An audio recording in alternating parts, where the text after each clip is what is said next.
Hatid ng FEBC, Paaralang Bayan sa Himpapawid ang e-Eskwela, online paaralan para sa mga bulilit ng tahanan.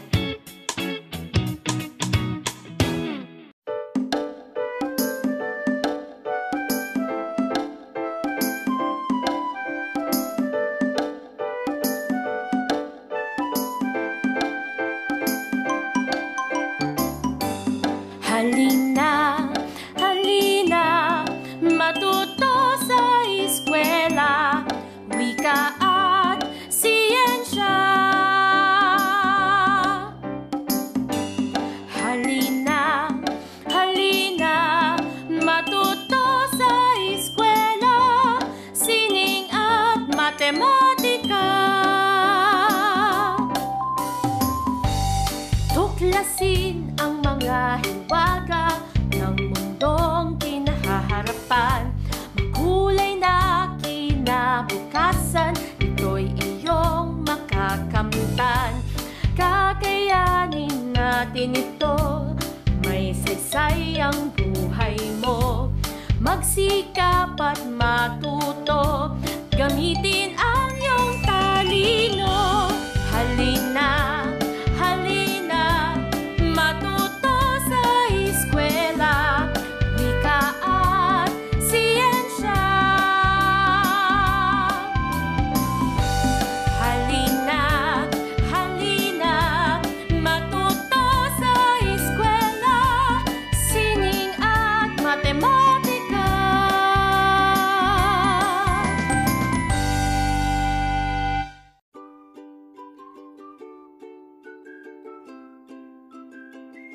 Hello mga bata! Kumusta kayo?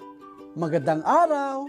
Ako nga pala si Teacher Ed, ang inyong teacher sa Mathematics na nagsasabing Welcome to e-Eskwela, ang online paaralan para sa bulilit ng tahanan na katulad ninyo. But before that, let's pray first. Let's ask God for His guidance. Okay?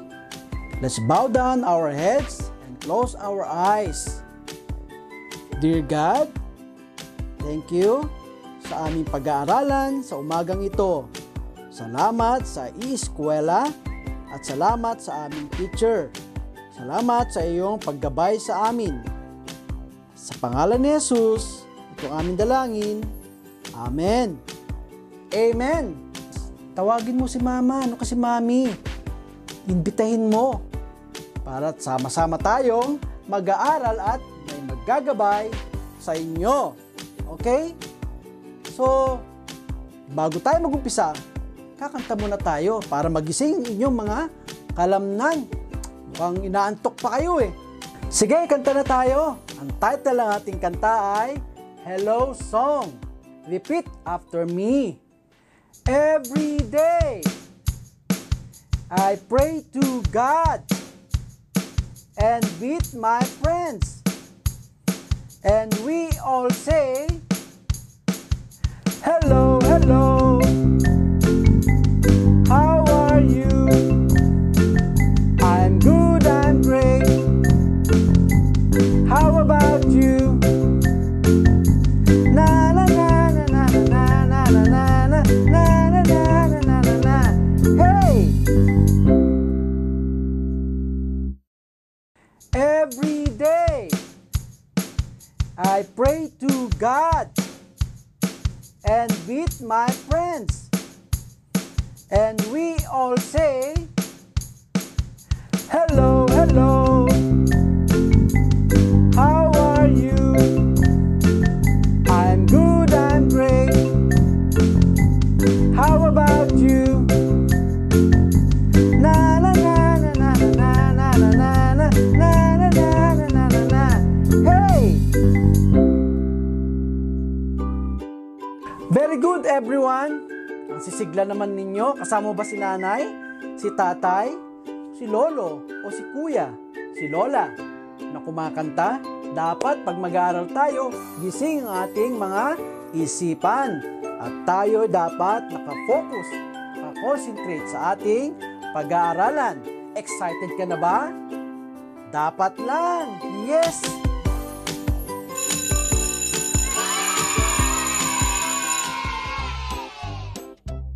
Sige nga, pakinggan nyo ko habang binabasa ko ang tulang ito. Ang pamagat ng tula ay big and small. Some families are small, like in the picture. How many are you in your family? Ilan ba kayo sa iyong pamilya? Si nanay, si tatay, si kuya, si ate, ikaw. Malaki ba o maliit? Ilan?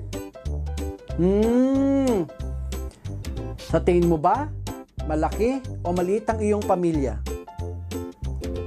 Totoo ba? Awesome! Pakinggan niyo ako habang binabasa ko ang tulang ito. Big and small. Big, big. My kuya is big. He wears big clothes. He wears big shoes. My kuya is a big boy. Small, small. I am small. I wear small clothes. I have small feet. I am a small girl. Sabihin nyo nga, big and small. Nakakita na ba kayo ng elepante at ng kambing? Elepante, kambing. Nakita nyo na ba? Sino kaya mas malaki? Elepante o ang kambing? Sino nga? Siyempre, mas malaki ang elepante kaysa sa kambing. Galing naman ninyo. Ngayon naman, alin ang mas malaki? Ang pinggan o ang platito? Meron naman kayong pinggan sa bahay, di ba? Meron din naman kayong platito. Pwede nyo bang kunin? Sige, hintayin ko kayo. Ayan. Pakita nyo nga sa akin, taas mo nga. Ano ang mas malaki? Platito ba o pinggan? Siyempre, pinggan. Kitang-kita, di ba? Ano kaya ang mas malaki? Gulong ng bisikleta o gulong ng truck? Ano sa tingin mo? Isipin mo. Ano kaya mas malaki? Gulong ng bisikleta o gulong ng truck? Tama! Ang galing naman ninyo. Ang mas malaki ay gulong ng truck. So, ngayon, pwede mo na bang hanapin sa loob ng iyong bahay ang malaki at maliit na bagay? Pwede ba kayong maghanap ng mga bagay sa loob ng bahay ninyo ng malaki at maliit? Sige, i-drawing mo nga at kulayan mo ito.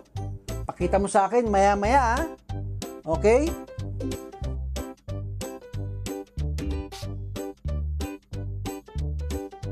Picturean mo at itag mo kami sa Facebook, Exemplars Academy. Hihintayin namin yan. At siyempre, tsatsika ni Teacher Ed yan. Okay ba? Sa loob ng inyong kusina, meron kang makikita ang mga bagay dyan na malaki at maliit. Katulad ng sandok at kutsara. Ano sa tingin mo mas malaki? Sandok o kutsara? Tama! Ang galing mo naman! Mas malaki ang sandok kaysa sa kutsara. Meron pa yung mug at kaldero. Sa tingin mo, ano mas malaki? Mug o kaldero? Tama ka uli! Ang galing mo naman! Kaldero ang mas malaki. Isa pa, pag ikaw umiinom sa baso at may pitsil, ano ang mas malaki? Pitsil o ang baso? Painggan ko nga. Tama ka na naman. Pitsil ang mas malaki kaysa sa baso. Very good. Okay kids, our next lesson is about long and short. Isipin ninyo ang mga animals na ito. Alin ang mas mahabang buntot? Ang aso o ang baboy? Sige nga, pakinggan ko. Tama, Ang mas mahabang buntot ay ang aso. Isa pa. Sino kaya ang mas mahaba ang leeg? Ang giraffe o ang baka? Sige nga. Tama. Giraffe. Yan ang mas mahaba ang leeg. Ang title ng kanta ay ang On Top of Spaghetti. A plate of spaghetti, the strands were too long. I cut them to pieces to make them all short. I ate a big mouthful. Oh, it was the best. And now I'm so happy I finished the rest. Kayo nga kids, sabayan nyo ako. A plate of spaghetti, the strands were too long. I cut them to pieces to make them all short. I ate a big mouthful. Oh, it was the best. And now I'm so happy I finished the rest. Nagugutom na ba kayo, kids? Isipin nyo ang spaghetti. Minsan may mahaba. Oops, mahaba. Minsan may maiksi. Para sa ating activity for today,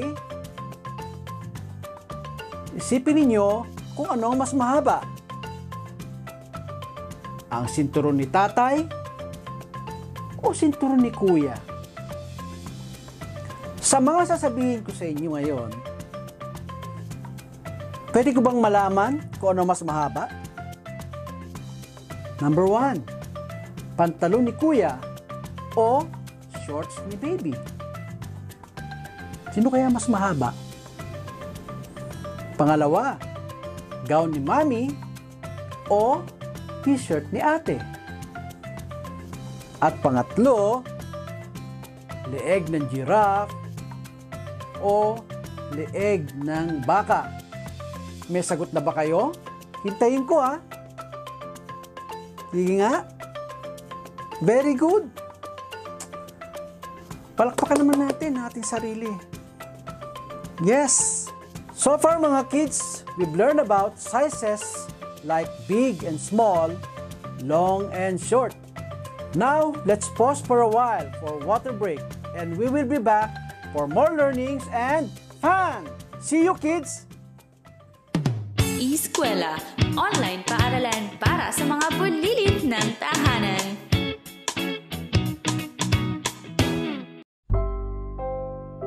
Dear Daddy, salamat po sa malaking box na padala mo. Ang gaganda po. Ang sarap pong yakapin ng stuffed toy. Pero sana ikaw po ang kayakap ko ngayon. Ang sarap po ng chocolate, pero sana po makita ko na ulit yung matamis mong smile, hindi lang sa video call. Daddy, kasyang-kasya po yung t-shirt. Di ba po, iyon ang pare-parehas nating suot sa Christmas party. Sayang hindi natuloy ang pag-uwi mo dahil sa COVID-19 pandemic. Pero salamat po sa gifts kasi ramdam ko po ang love mo. Ingat ka dyan, Daddy. Excited na po ako na matuloy ang pag-uwi mo. Pagpe-pray ko po na mawala na ang pandemic at makaraos po ang mga tao sa hirap ng bagyo. Ilang pamilya ang hindi magkakasama ngayong Pasko. Pero sa kabila nito, isang pagsaludo sa mga bagong bayani ng ating bansa at ang pagbati namin ng maligayang Pasko mula sa inyong agapay ng sambayanan. Eskwela, online paaralan para sa mga bulilit ng tahanan.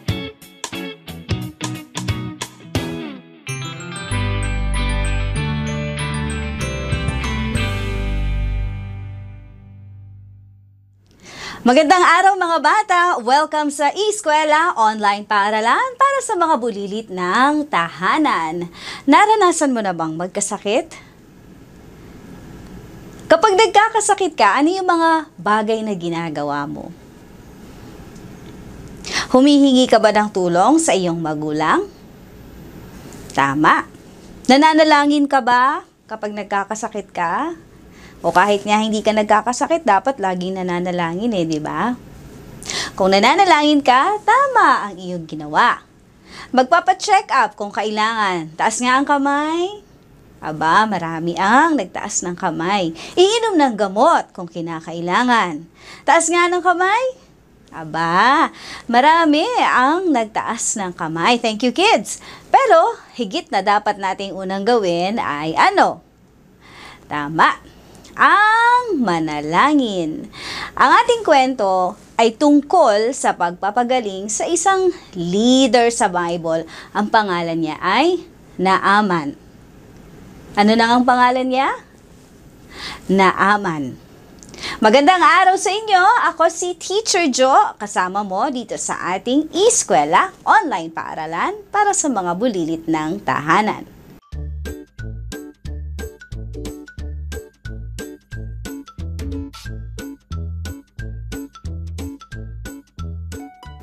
Si Naaman ang leader ng hukbo ng Syria. Binibigyan siya ng power ni God na manalo bilang leader ng Syrian army. Dahil dito, siya ay iginagalang ng hari ng Syria. Si Naaman ay matapang na sundalo, masipag, mahusay at gagalang-galang.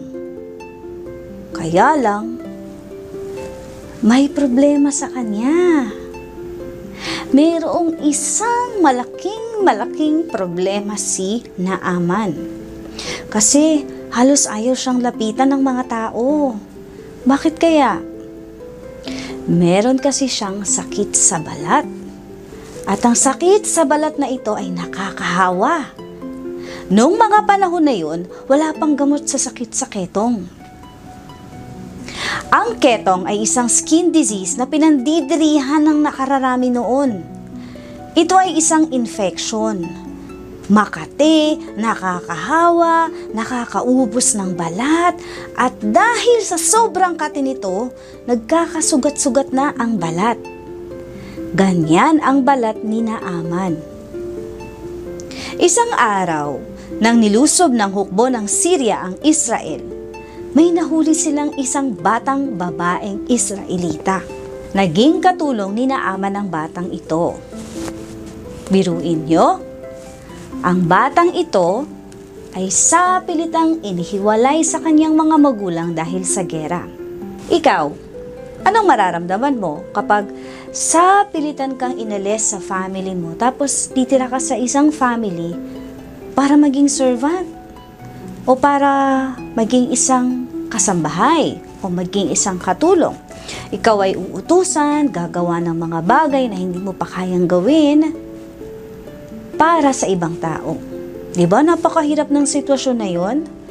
Ganyan yung sitwasyon ng bata na naging katulong ni Naaman. Pero, ang bata ay may tiwala sa Diyos. Lagi siyang nananalangin, lagi siyang sumusunod sa utos ng may bahay ni Naaman.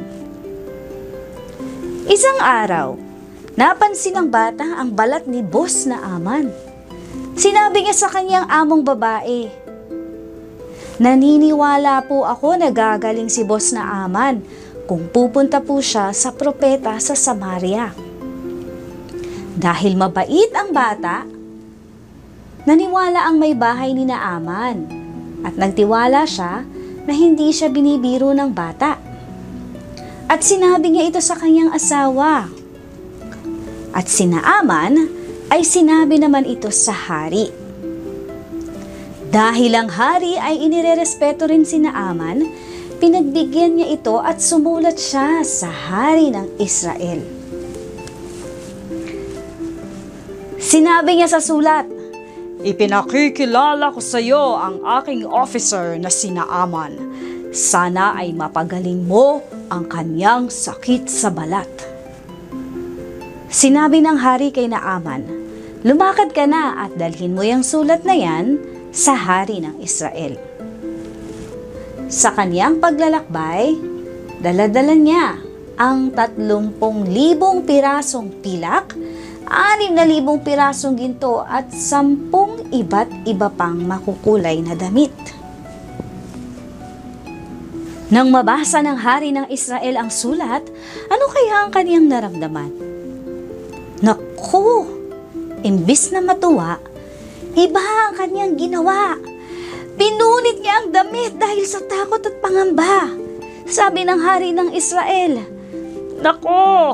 Akala ng hari ng Syria, kaya kong pagalingin ang sakit sa balat ni Naaman. Hindi ako Diyos na may kapangyarihang bumuhay o pumatay. Baka gumagawa lang siya ng paraan para awayin ako at pasimulan ito ng isang labanan.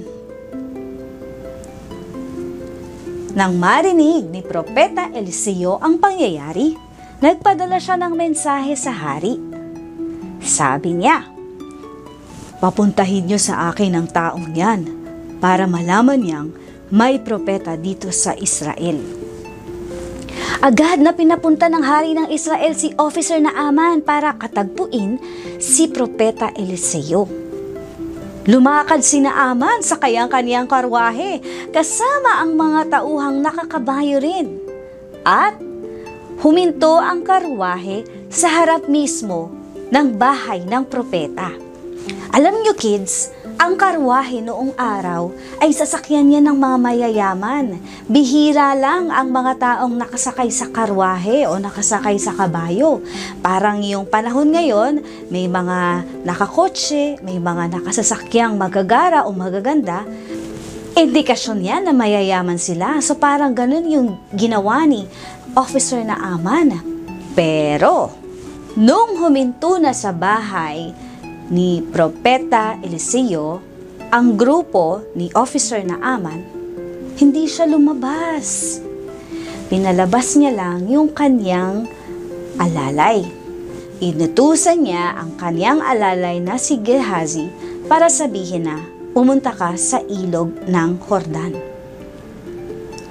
At ang sabi ni Gehazi, ilubog mo ang buo mong katawan ng 7 beses at gagaling ang iyong sakit sa balat.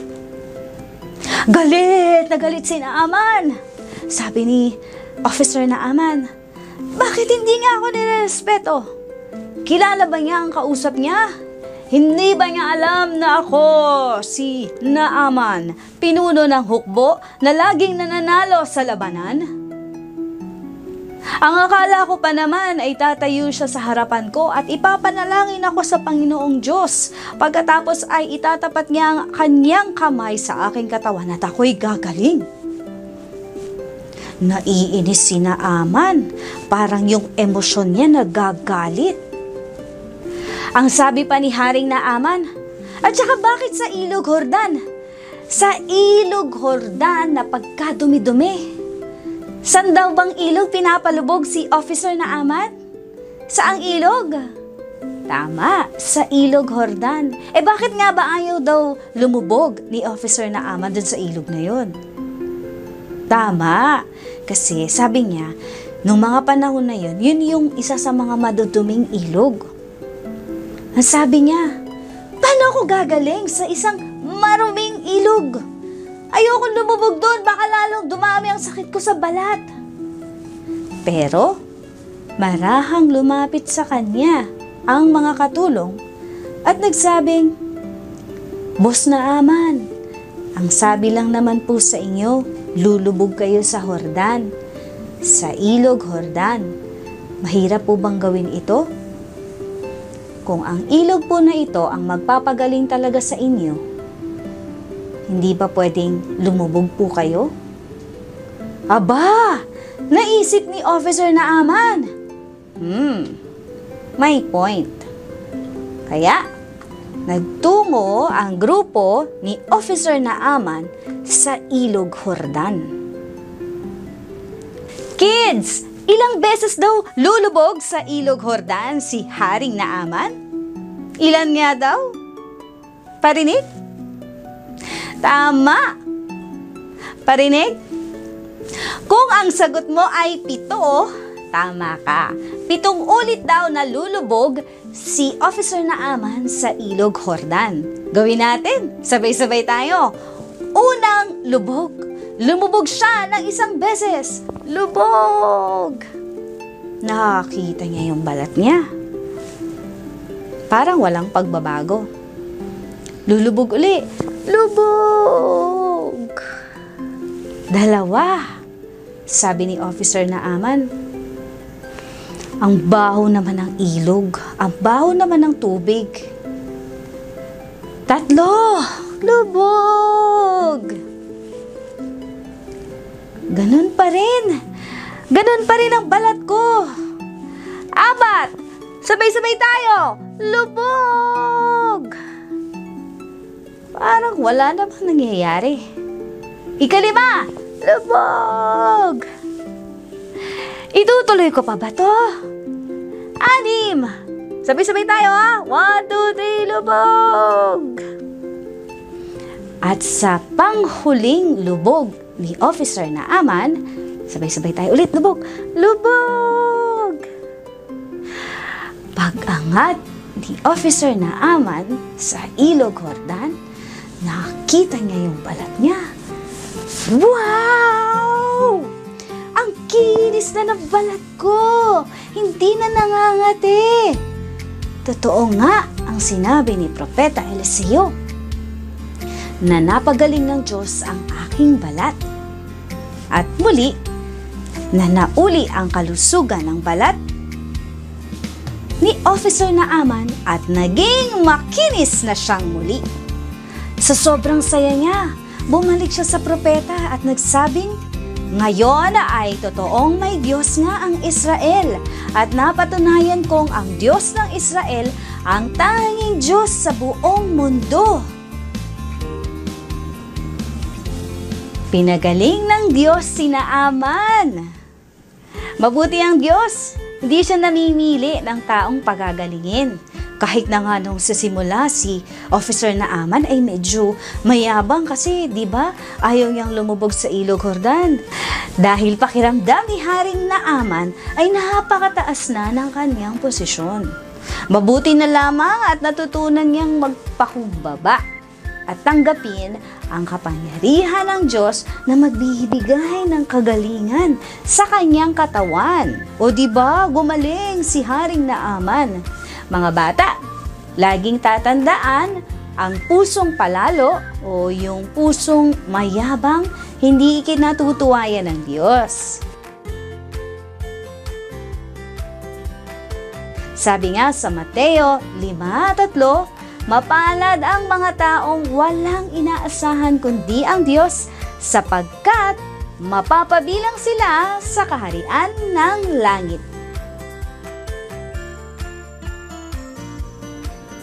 Ako si Teacher Jo, nakasama mo dito sa ating Eskwela Istorya portion.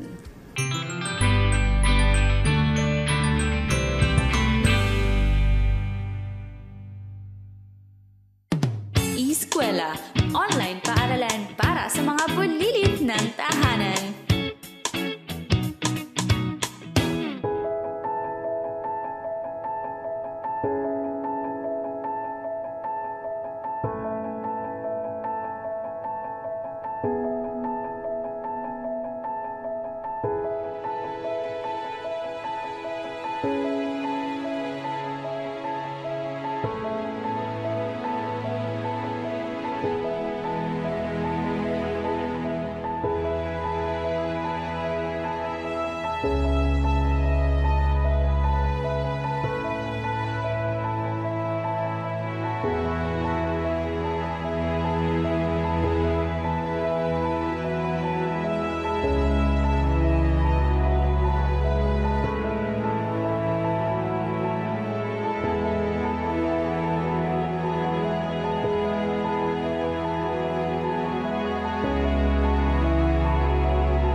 It's bonus time! Yes! Oo nga, friend! Yeah. Matatanggap na natin ang bonus! Pati yung groceries na ibibigay ng ating company! Excited na rin ako kasi plano kong ibahagi yung Christmas bonus ko para makatulong sa mga nasalanta ng Super Typhoon Rolly at ng Bagyong Ulysses. Wow! Ang ganda naman ng plano mo! I-share mo naman sa akin yan para makatulong ako kahit sa simpleng pamamaraan. Oo ba? Ganito lang yun, friend. Alam mo bang inilunsad ng FEBC Philippines ang Bayanihan Catanduanes, Cagayan Valley? Hindi lang basta prayer ang pwede nating ibigay, kundi tulong pinansyal na rin at makakatugon ito sa mga pangailangan ng mga nasalanta ng bagyo. Ay, ang ganda naman yan! Oo. Tama ka! Teka, paano ko ba may papahatid ang aking tulong? Madali lang yan, friend. Ganito lang yan. Bisitahin lang ang donatenow.febc.ph at nandoon ang mga proseso at mga impormasyon.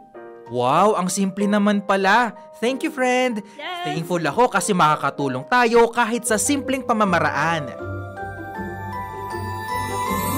Ano man ang bagyo ng buhay na ating maranasan, magtiwala lamang tayo sa ating Panginoong Hesus na nagbibigay ng kapayapaan at kaligtasan. Kaya tayo na, sama-sama at makiisa sa bayanihan. At ang pagbati namin ng maligayang Pasko mula sa inyong agapay ng sambayanan.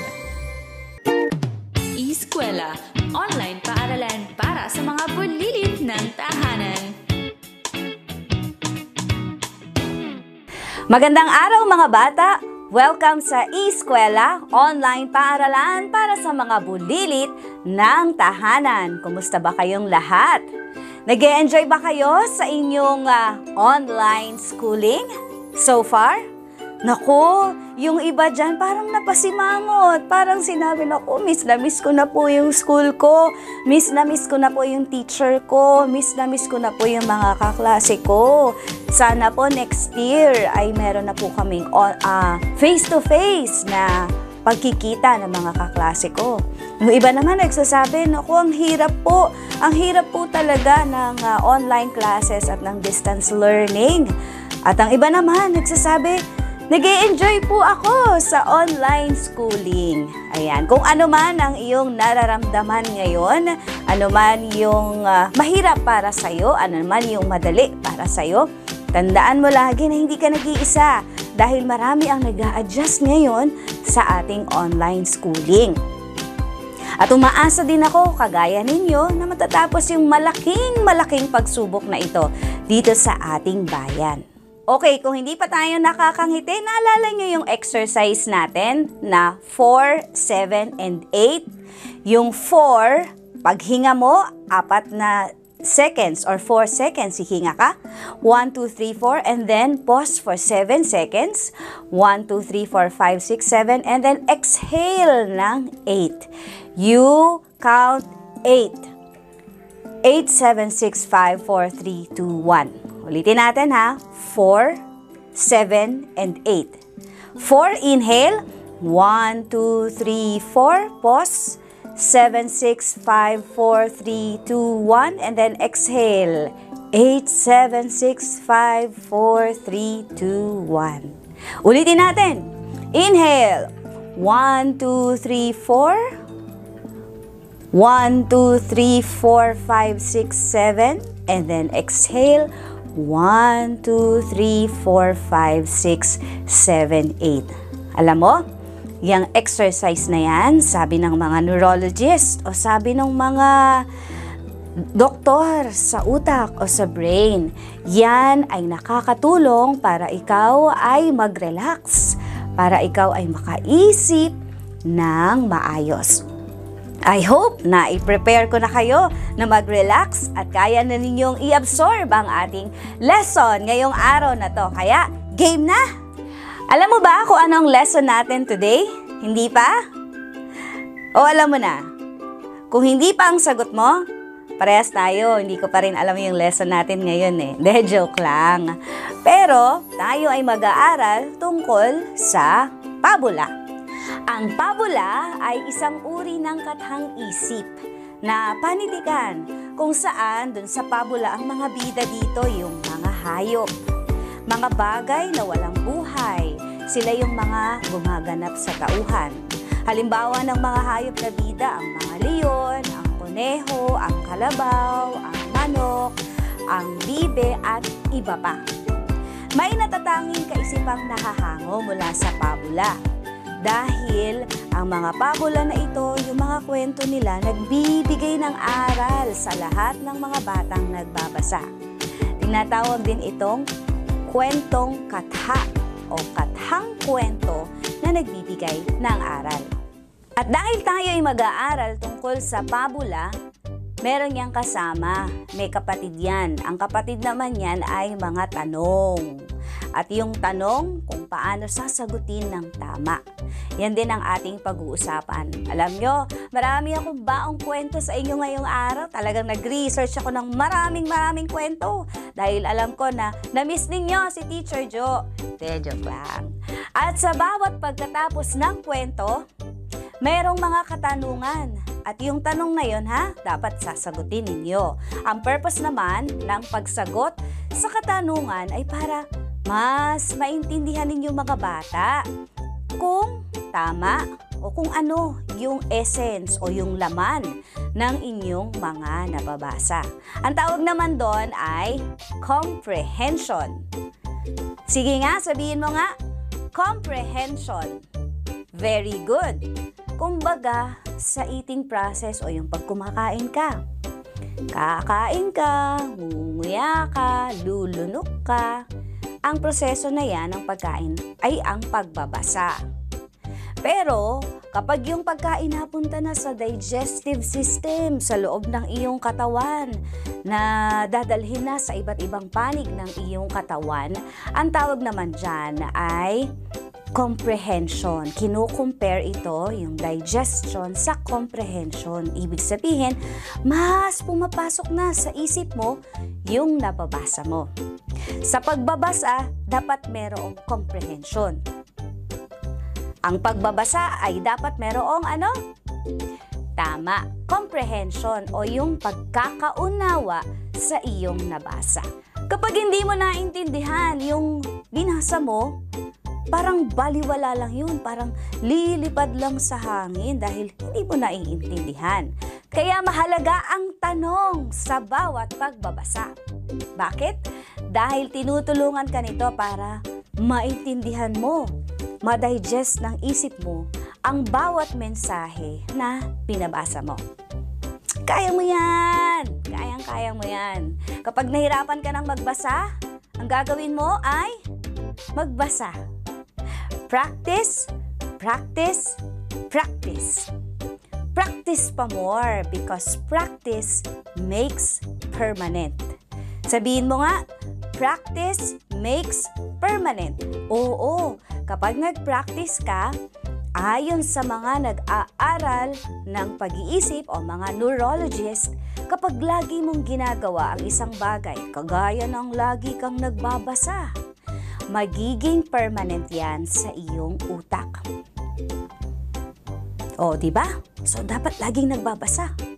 At kapag nahirapan ka na sa lesson, huwag mahihiyang humingi ng tulong sa iyong nanay, sa iyong tatay, sa mga kasama mo sa bahay, sa ate, sa kuya, sa mga nakatatandang kapatid o sino man yung nandiyan sa loob ng bahay ninyo. Lagi mong iisipin, kaya mo yan! Sabihin mo nga, kaya ko to! Isa pa, kaya ko to! With conviction, kaya ko to! Ayan, very good! Babasahin ko na ang ating unang pabula. Ang inahing bibi at ang apat na sisiw. Namasyal ang inahing bibi, kasama ang apat na sisiw. Nagpunta sa ilog, masayang masaya sila.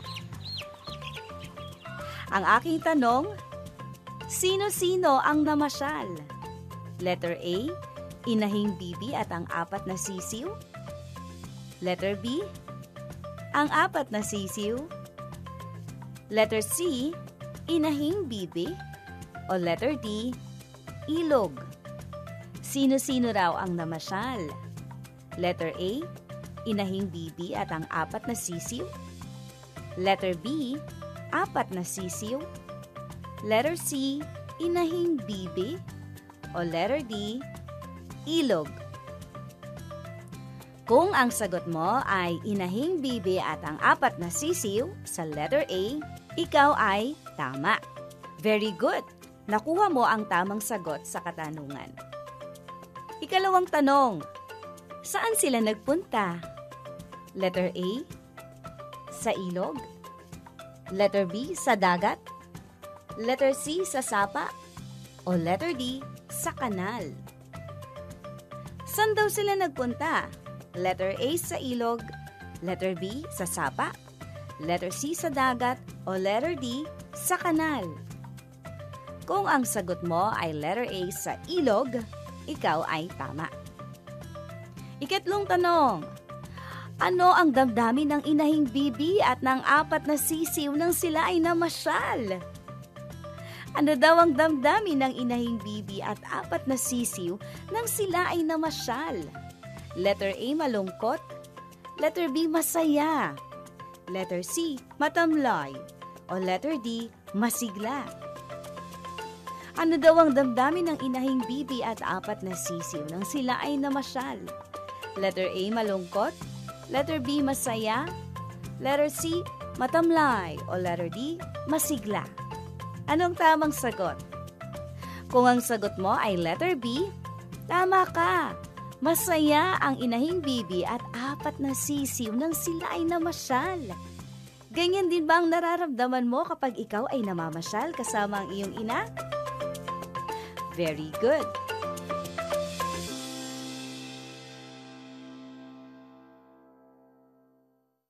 Narito naman ang ating ikalawang pabula. Ang kalabaw ni Mang Islaw.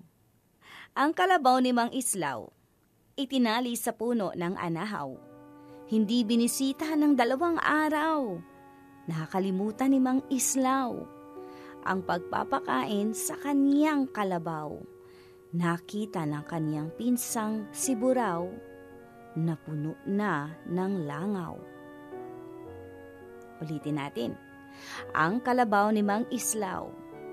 Ang kalabaw ni Mang Islaw, itinali sa puno ng anahaw. Hindi binisita ng 2 araw. Nakalimutan ni Mang Islaw ang pagpapakain sa kaniyang kalabaw. Nakita ng kaniyang pinsang si Buraw na puno na ng langaw.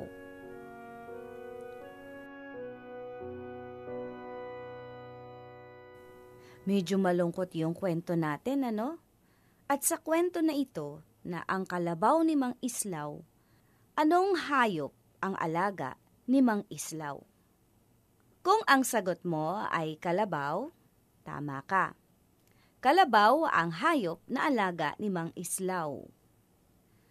Saan daw itinali ang kalabaw? Saan daw itinali ang kalabaw? Kung ang sagot mo ay sa anahaw, tama ka. Sa puno ng anahaw, itinali ang kalabaw. Sino ang nakalimot sa pagpapakain ng kaniyang kalabaw?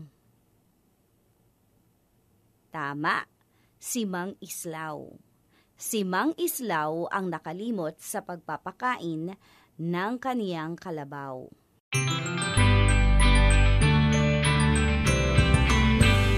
Mga bata, tandaan ninyo na mayroong formula sa pagsagot sa mga tanong sa isang napakinggang pabula.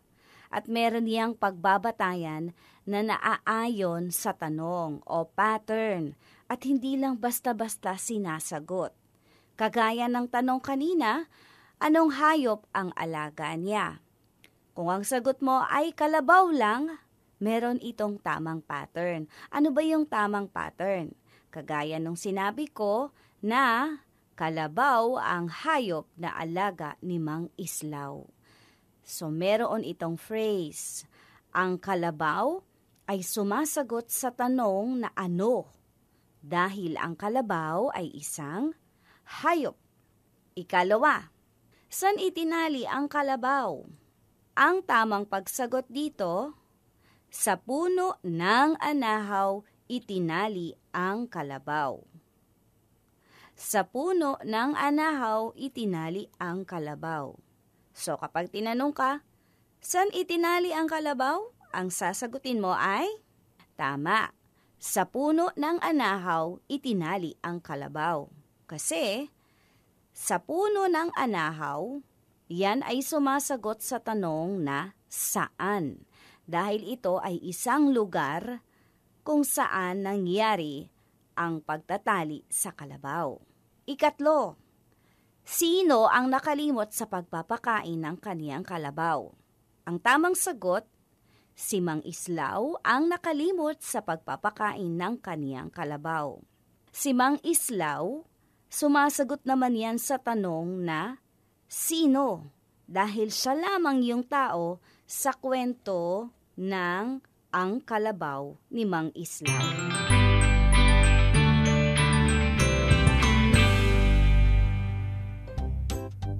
Sa bawat pabula, mapapansin nyo na may mga tanong, di ba? Kanina, ang dami kong tanong sa inyo at mabuti naman at nasagot ninyo. Ito yung nakakatulong para mas lalo nga nating maintindihan yung binabasa natin. Agree? Very good. At dun sa mga salitang ginagamit sa pagtatanong, may mga bagay na may kinalaman sa bawat tanong, sa bawat subject ng iyong tanong. Unang tanong, ano?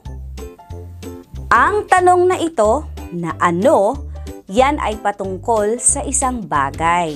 Halimbawa, ano ang kulay ng iyong damit? Ano?